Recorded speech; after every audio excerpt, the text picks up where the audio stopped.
প্রিয় দর্শক, আমরা এখন আছি টেকনাফ উপজেলা মৌসুমী গহীন পাহাড়ে। এখানে আমরা আপনাদেরকে কিছু দৃশ্য দেখাতে চাই। কিছু সন্ত্রাসীর এই যে কাপড় চুপড় একটা আস্তানার মধ্যে আমরা এখন পৌঁছে গেছি।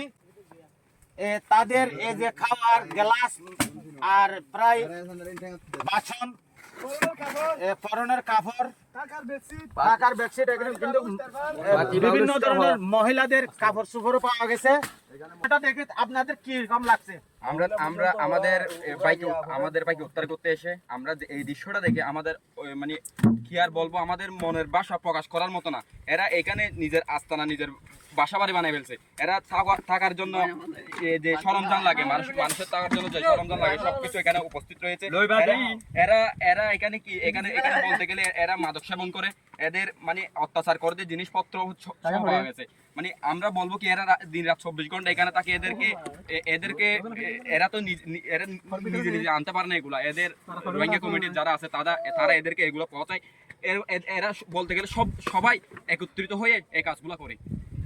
আস্তানার মধ্যে প্রায় কিছু সরঞ্জাম পাওয়া গেছে। তাদের কিছু দাদামা পাওয়া গেছে বস্তার ভিতরে, তাদের আস্তানায়। এই যে কালী কুশাটাও পাওয়া গেছে। আপনারা দৃশ্যটি দেখে আমাদের কমানোর মাধ্যমে একটু জানাবেন।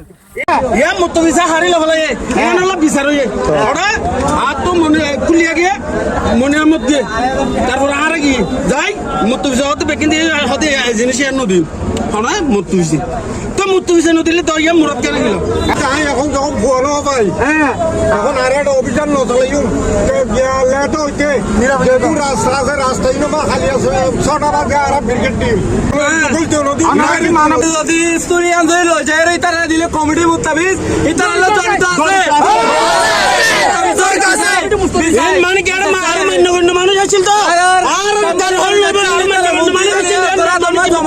জমা ছিল জমা ছিল